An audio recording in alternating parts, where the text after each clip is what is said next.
A promise is a promise, right? Especially when the one making it is the Almighty God of creation. But what happens when that promise seems utterly, completely impossible? This is the story of Genesis 21, a crucible of faith, and Abraham's wildest, most dramatic journey. For decades, Abraham had waited. He was 100 years old. Sarah, his beloved wife, was 90. Their bodies were as good as dead, yet the promise echoed, a son, a nation.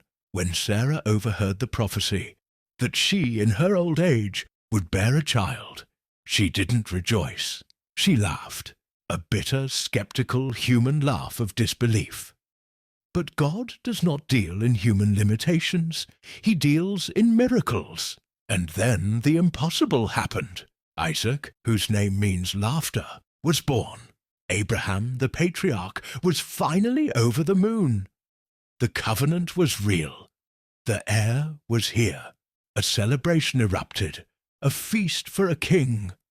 But joy often breeds jealousy, and peace is short-lived. The trouble started with Ishmael. Hagar's son, 16 years old, saw his younger brother Isaac as a threat. In a moment of cruel, raw mockery, Ishmael taunted the miracle child.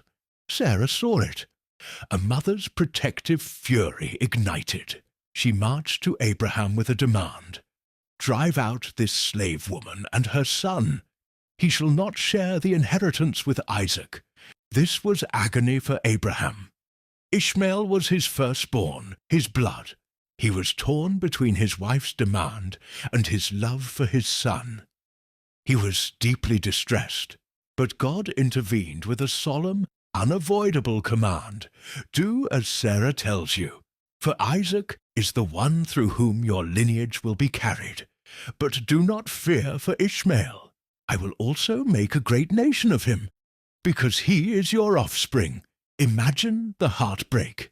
Early the next morning, Abraham gave Hagar bread and a skin of water, and he sent them away.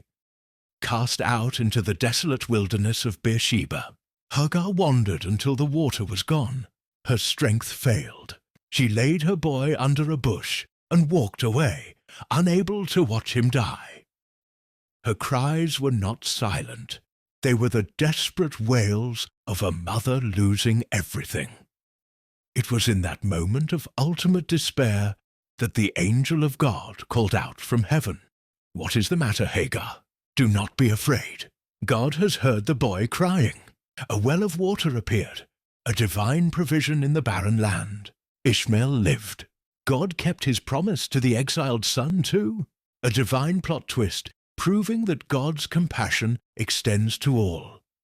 But the journey of faith continues. In the same region, Abraham secured his future.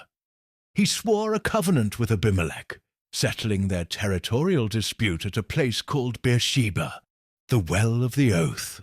And to seal the pact, Abraham planted a tamarisk tree, not just a tree, but a monumental living symbol of his enduring, unshakable trust in the eternal God. Isaac is growing. The foundation is set. The promises are firm.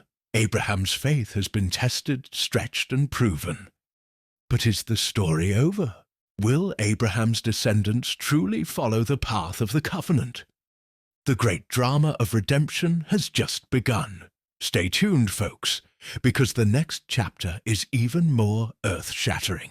Don't forget to subscribe, follow, and share our content.